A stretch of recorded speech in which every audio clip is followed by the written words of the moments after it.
My name is Malxolm Brixkhouse. And you're watching Culture Interviews.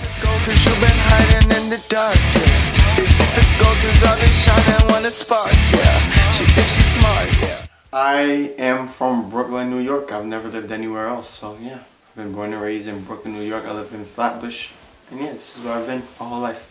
I am 19 years old, about to be 20 in January. I started making music around the time I was, seriously around the time I was 12 years old. I always had like melodies in my head since I was like 7. Like, I don't know, I guess like I was always into like drawing and stuff like that. So I guess art was always a thing for me. But like one of these years, my mom bought me a guitar and shit. And basically, I had a drummer who went to church. And well, he wasn't a drummer. He was my best friend. We started coming to my house like every weekend. And he played the drums while I was learning how to play the guitar. We were both into metal, and she just found out, you know, this kid likes guitar, so I'm just buying him a guitar. I tried to put him in Magic, that didn't work. Tried to do like a bunch of like freaking athletic stuff, that didn't work. But like the guitar stuck with me, and with my friend that played the drums. So I just, you know, merged together and it started working. Mm-hmm. So that was around like 12 years old? That was around, the band started, the band became a thing around like 8, 9 years old, but it came serious around 11. Okay. The band became serious around 2012. Mm-hmm. All the members we had, I wasn't the singer at first. We had, we had an old singer. We had me as a guitarist and a drummer. I'd write all the lyrics, and we were called Tears of Blood at the time actually, and we performed at the Apollo Theater for like amateur night, and like, you know, that's like basically American Idol, but just for if you're from New York, you know what the Apollo Theater is. And so we won the first round and lost the second round. And if you know the story about our band Unlocking the Truth, which is really probably how this interview is even here, I was in a band called Unlocking the Truth, which, like, you know, we had a time of a lot of success. After the Apollo Theater, we started playing in Times Square. By then, parental stuff started happening, and the singer had to leave, so it was just me and the drummer playing in the street. We found a bassist who didn't know how to play the bass. He was just our friend, and I literally taught him from scratch how to play the bass. And basically, we just played in Times Square until we got recognized. Mm-hmm. We made like $1,000 each weekend. We played Saturday and Sunday. So yeah, the band had the split, this year, 2020, and or was it 2019?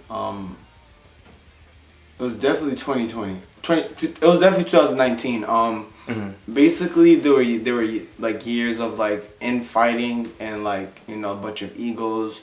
What did that have to do with the kids or the parents? But mainly at the end of the day, we just went our separate ways. We grew up and we realized that what we were doing as kids just might not work out. Like, just, it's not good. It wasn't good for our mental health or anything like that. Mm-hmm. So, you know, we did one last video together. You can watch it. It's under my name, Malxolm Brixkhouse, with the X's right behind me. Every CM, my name is an X, so that's the only difference. And we did one last video together, and basically we just went our separate ways. The bassist, he's raising his kid right now, and he's like working a regular job, trying to do a girlfriend, so he's doing good by himself. And the drummer moved to Cali, and he's producing. He's doing a lot of like production work, like engineering and stuff like that. So yeah, that's how we're doing right now, and I'm still doing my metal stuff because this is my passion still. So performing the Star Spangled Banner at the Nets game was a very interesting experience. It's not the only time I performed at, like, you know, like what do you call those, like athletic events, whatever. I also performed the Canadian anthem at some hockey game. But speaking of the Star Spangled Banner at, you know, Barclays Center for the Nets,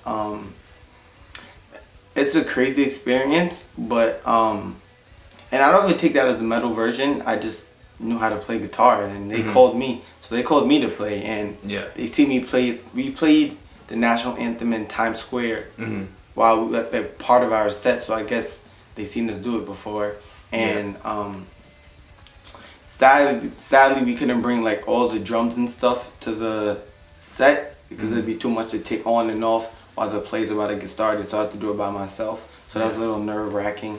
Yeah, I can imagine. Yeah. So every time I look back at it, I know a lot of people like it, but I look back at it and I judge it because I know that my guitar is like slightly out of tune. Like that's the little stuff I noticed. It definitely wasn't as good as Jimi Hendrix. Even though people like to compare me as a little Jimi Hendrix, but although nerve wracking, it was a great experience, and I do get a lot of recognition from it. I'm just really hard on myself, but it was a cool experience. And mind you, I'm also 13, so it feels like regular life. Like this is what this is just what life is. It doesn't feel like this extremely cool experience that's happening for me. It's like I've been going to, I played Coachella. I've been on like TV. I've done this before, so just like another, go around. So I do produce, I engineer, and mix and master. The main stuff I do is for myself, clearly. I basically play the guitar, which is over there. Play the bass. I program the drums like one would make like beats and stuff like that. And I just sing over it. I mix and master it. And that's how my songs come together. And I also have my side hustle where I make like my little bit of like side change doing like studio time for like a bunch of like my rap friends. So I'm able to mix and master them, so they give me practice on like how to mix like vocals and stuff like that. They're giving me different flavors of what to add to my own metal music, because my idea of metal shouldn't just be what it's been the whole time. The point is progression. And I want to be able to take sounds that I hear our youth that our youth is attracted to. Not only it's not like I'm separate from the youth, because I'm fully with them. Because I don't listen to metal myself anymore. I listen to only rap. So my goal is basically to make guitar music cool again. Like MGK just came out with a rock album. But my thing is not just coming out with rock, but like having metal or rock, whatever you want to call it, alternative, have its own new style. So that's what I'm aiming towards. Well, being a child star can affect everybody differently. Not everybody. It doesn't have to be like the tragic, all the child stars, so now I'm like ruined, blah blah blah. But in my perspective, one thing it did positively was give me the stamina to keep going when things are not working, because I know that it's worked before and I know that's actually possible. But on the other hand of that, there was a lot of like, I usually like, me and my mom have a lot of arguments still about this kind of stuff. Selling your soul is like a thing that people like to throw around a lot, but it's not really about like a Satan tattoo or something like that. This was just because I was bored and stupid. But I guess it felt like I did sell the piece of happiness and contentment with actual family for, money and everything else, and the attention and stuff like that, which when you look back at life is definitely not worth it. You much rather have your family be by your side rather than, everything be about business. So that's the only like hard part about having a lot of fame too fast, is just probably missing out on a regular childhood. I did go to regular schools. I was never taken out of school. I had regular friends, but not friends that could relate to my experience.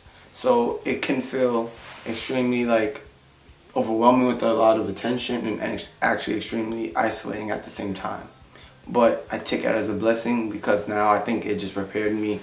The time that I have off now, I don't really call it time off, but time to prepare for like the second round. It taught me like just trying to see like, I guess like God. Like I'm not necessarily religious. I believe in like like the universe and all that kind of stuff like that. Like it's the universe or God's way of showing me that I gave you this opportunity. You have this gift. I could take it back. You're not all of that. You're not like who you like think you are. And it was like I had a lot, like years of humbling experiences, which I'm still going through, like the drugs, or like being selfish and treating people like regular humans and stuff like that. Yeah. Which takes a lot. It's a long journey, especially when you're a kid trying to figure this stuff out. Yeah. And I feel like when the time is right for it to happen again, it will. And if it's not meant to happen again, it won't. And that only be because of me. I have control over it. How serious I want it. Because a lot of things, though my mother hates that I say this, was handed to me. I did work a little bit at Times Square. We worked like hours on end in Times Square, but even other people that would do that still wouldn't be signing to Sony in the next few months. So a lot of things were handed to us, and having to work for it gives me a humble experience. It allows me to connect again to people my age. I used to struggle with trusting a lot of people, thinking it's just like out to use me and what I have. And that could be just like past experiences from like not trusting the people in the industry, you know, watching people make you a bunch of promises and stuff like that and watching them fade away. And it taught me how to humble myself. This break taught me how to humble myself. So childhood fame is kind of crazy, but you know, there's good things and bad things about it. Literally, I couldn't come up with a better name. This is literally my name. My name is Malxolm Brixkhouse. I was just born with this name, and I hated the name Brickhouse because people in the school would just be like, she's a brick house, like that corny song. And then, you know, I hated it for the longest. But then when it was time for me to go solo, I just couldn't think of a stage name. Like, and there's always, I just always put X's. Like, I'm not gang affiliated. I'm not like, not blood or anything, so that's not why there's an X through the C's. But I just my Instagram name, or I just put the X's instead of the C's, and I just like, you know what, I'm gonna just take my Instagram name and use it as my stage name, and that's how we came up with Malcolm, you know, the X thing. But it's still just Malxolm Brixkhouse, however you want to pronounce it. I never thought about this on the rap side. It's easier to name rappers. Actually, I'd rather collaborate with, because that's what I'm going towards. Not that my music is rap, but like I would love to hear rappers take on actual rock music, like with drums and stuff like that. So like definitely Trippie Redd for sure. Trippie Redd, it'd be cool to hear like Travis on something. Uzi. And that's about it for the rap side. Even though those are not my favorite artists is Lucky. You might know him as Lucky-esque, but you know, he drops his name from the S to just Lucky. He makes like, I guess, cloud rap. It's a lot of like drug talk music. Like all the girls, he's a big inspiration for like the lyrics I come up with. Like the way he talks about his experiences gave me a new way to write lyrics. So, you know, shout out to Lucky. Like you're my like biggest influence. Though I can never feature with him, his sound is so different. But on the metal side, I wouldn't even know, because I'm not really a big fan, because my whole point is to lead away from what it's been before. So I don't know who I'd collaborate with. I've already opened for these bands, and the bands that I listen to are now like in their 40s or 50s. Not that it's corny to be old, because we're all gonna get old one day, but they just don't have like what I'm looking for. So I can't even think of a band in my genre that I would collaborate with. I just want to try like new sound. Yeah, it's crazy. I started smoking weed around the time I was 12, and that was literally, I go to therapy, so I gotta know about my drug use stuff. I literally started smoking weed when I was 12. I've always been interested in drugs like before, like when I was like 10 or something, like when I was still like just writing like weird just songs that like were not just like complete or finished or anything like that. I made a song called On the Edge, and it was like a drug influenced song, and I wasn't even doing drugs yet. I was always intrigued in the idea of drugs themselves.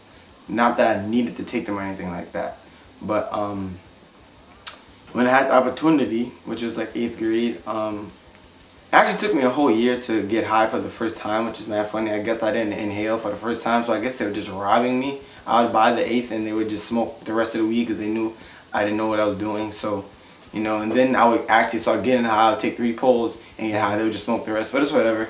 Yeah. I was like freaking 13. Yeah. So, and I guess like I have a form of like undiagnosed ADHD. Like I guess you could tell by the fidgeting and stuff like that. It's like stuff like that. Talking a lot, having a lot of thoughts, like a lot of racing thoughts and stuff like that. the teachers would, it'd be hard for teachers to have me like sit still in class. Like, but I didn't need special ed or anything like that. But they just knew I just like didn't know how to stop talking in class. They always like had to tell me to shut up, like try to move me around. And you think like that kind of stuff doesn't like affect like what you think of yourself, but it does in the long run. And I guess like I realized that when I smoked weed and I came to school, like it. Well, I'm sleeping now, so then you can't tell me that I'm not talking in class, and if I'm awake, I'm barely paying attention. I'm not talking. I'm just sitting there zoning out, and you're not complaining now. So yeah, you know, real drug use comes from trauma, so weird stuff like that. Yeah. Can you tell us a little bit about like your first time getting high? Like, how was the experience? Like, what was your thoughts? The first time I get high, I barely remember anything. That shit was fun as hell. I just remember everything getting really bright. I remember going to like this park bathroom I used to smoke at like after school. Yeah. And I used to always act like I was high, but I never was. So the time I came out and I actually was high, no one believes me. And I was with my friend from my other school, and it was his first time getting high too. So we were just having a blast. It was just like a bunch of uncontrollable laughter. Everything was just like really bright, and I didn't really care. It was more of a psychedelic experience. Yeah. Not that I've like tried. I've experienced psychedelics later on in life. It was more like a psychedelic experience. Mm-hmm. And I just really enjoyed it. I don't know. And I just kept doing it, and I guess it took me away from, I guess unconsciously it took me away from like the stresses I was dealing with like my band and stuff like that. And, like, you know, I didn't recognize that like I was using weed for that at that point, but through going to therapy and being 13 to about to be 20, I definitely realized that's where like the weed and like abusing weed came from. Yeah. Because it wasn't like I was just smoking weed. It went from that to like smoking weed in 8th grade, but by the time I'm in 9th grade, like smoking like 8 spliffs before school and like taking an edible while I'm in there, going back home, getting high, going back to sleep.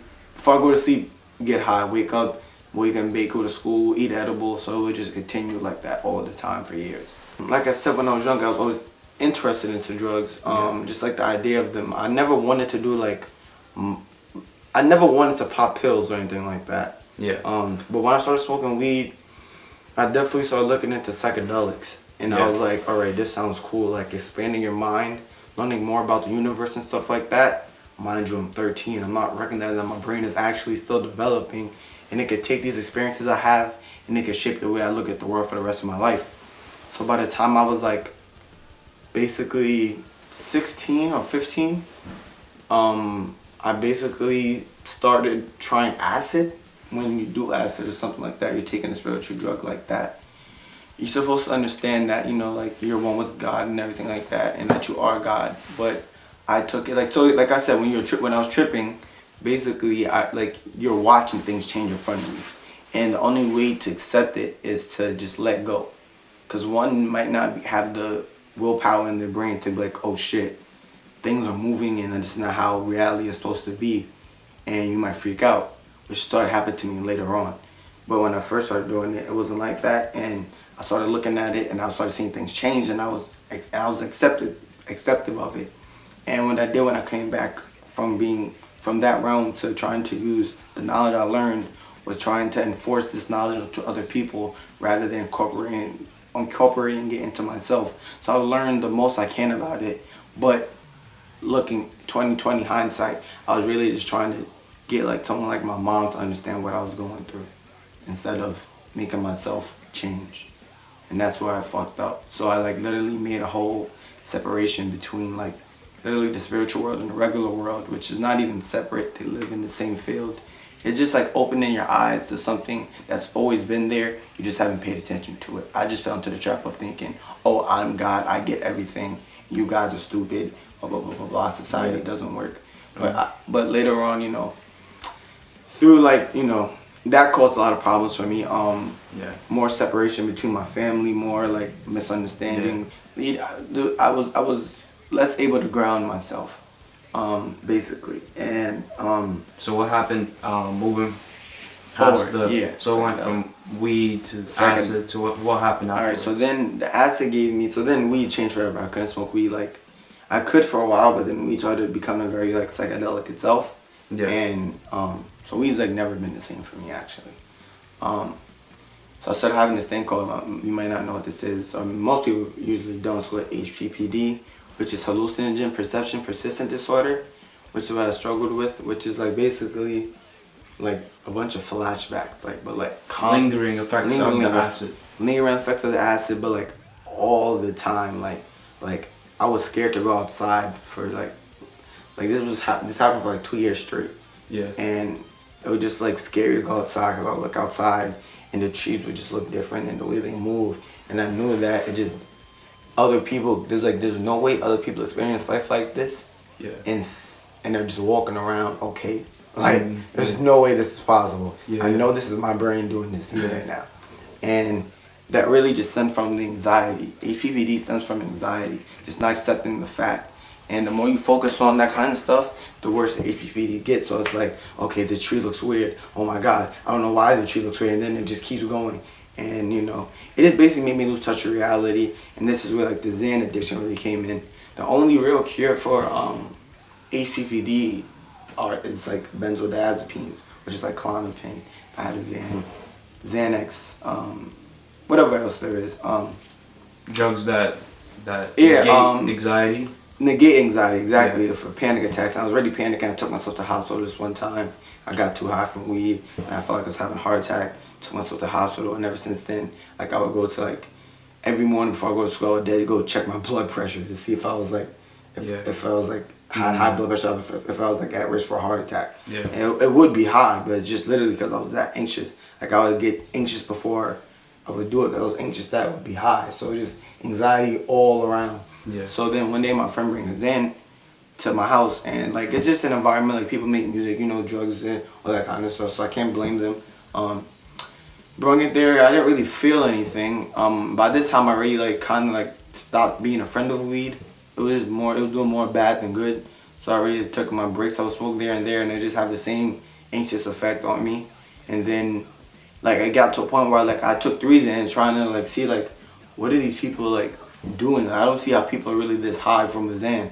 And the point is, it's not psychoactive. It's really to numb the anxiety, like your anxious effects.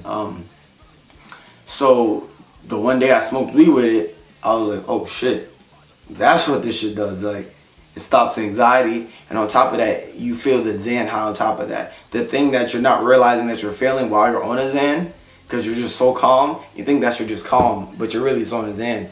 I realized that effect enhanced plus the weed high I used to like all together. So it was like a cross addiction. So I got really hooked on Xans like really quickly. And that was like a big part of my story this for 2020. Yeah. Like that's a big part of my music right now.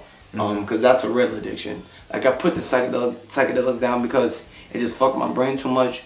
Weed, you could put it down. You can have withdrawals from weed. I don't know who the fuck told you can't, but if you smoke all the time, you should just try to stop. That's just gonna be hard.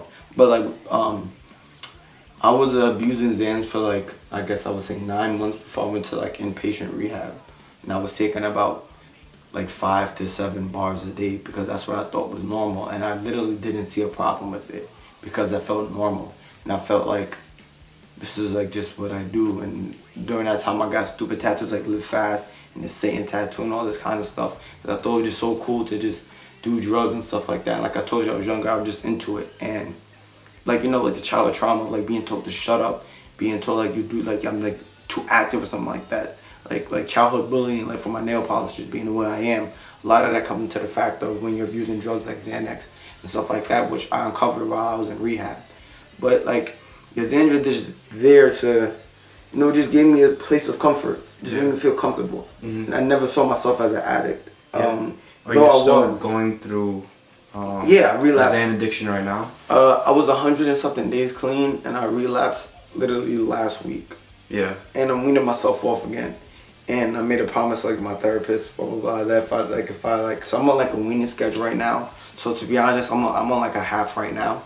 My tolerance is so fucking high, but like I'm weaning off Xans again because I had a 10-minute seizure, because I went cold turkey, because I literally got sick of people telling me that I was like, you know, a crackhead or something like that. So I went cold turkey, which is something you're not supposed to do with Xanax specifically or alcohol if you're really addicted. So I had like a 10-minute seizure, had to go to rehab because I was a danger for myself. Learned a lot in rehab, came back home.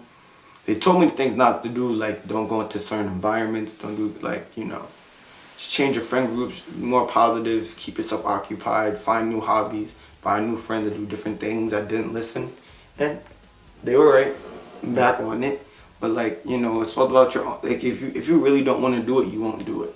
So, you know, what I would say, not even for the youth, for anybody, because we're all just humans. Adults are just big children. Where I went wrong, I just lost my passion for music because I was so intrigued with fame, intrigued with what the world thought of me, intrigued with impressing people. Stopped focusing on what I love. I guess my message would be to just keep following your heart and don't take any shit, like follow your gut instinct. It'll lead you to the right path no matter what nobody says. And like there's a lot of ups and downs, a lot of no's, and you have to remember there's gonna be this one yes that will change your day. And yeah, I definitely lost myself when the music industry happened, but that doesn't have to be everybody. So right now I'm relearning how to love music again. I lost myself because I stopped loving music. I was only doing it for the idea of, you know, just having people accept me. Like, it's just like relating to my childhood trauma, which led me to a dark path, dark friends, people that are not really truly there for me, when instead I could have, you know, kept, you know, fighting, like wearing nail polish and not caring. But instead I gave into the influences of like, I don't know, like my friends and like teacher telling me to talk to myself like that, little shit like that. That were big influences on me. But if I would have just like kept my head focused and listened, you know, to the people that we don't want us to, like our parents and stuff like that, you know, I'd be further along. I realized that when you stop doing stuff like drugs or stop hanging around the wrong people, it doesn't just gotta be drugs. People have sex addictions, food addictions, stuff like that. When you like find the stuff you love, the universe will love you back. Like I said, I don't want to be like cliche or psychedelic or that kind of stuff, but it's like really on that kind of like level. It's like when you really like learn how to love yourself, the universe will make room for love to come back. When you start having self-pity and doubting yourself, all that will come out of that is more sorrow. It's more sorrow. You won't get up to make music. You won't do anything to make change. You won't change anything. You can't feel sorry for yourself. We all go through stuff. And not to say that your problems aren't big, because we all have problems, but we have to always overcome them, because the universe is made of love and light. This is just a lot of conditioning we've been through school, through our parents, that we have to break free from. No matter the backlash, like stuff like that. Yeah. So like, take the fucking beat down and just get back up, man. And you'll make yourself happy. Only you can make yourself happy. There's no such thing as finding external love. You'll find external love once you find love within yourself, because you find that love within yourself, you share with somebody else, and you'll see that you have a lot more in common than you thought. These people are not that much different from you. These people are you. You are them. We all struggle. We all have love. We all have burdens. And when you start loving yourself, you're able to show them that they have the capacity to love themselves too. And it just brings the world together one by one.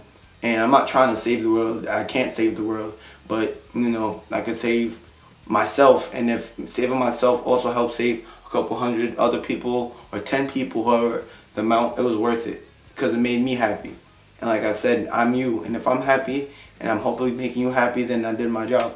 So yeah, that's my message to the youth. Just keep following your dream, or anybody in general. Keep following your heart, follow what you love. Don't let society tell you or put you in these boxes that you don't want to be in, because they just give you these ultimatums. The world is free. You are here to do what you want to do. It's a whole art. It's a whole playground. Like, just have fun with it.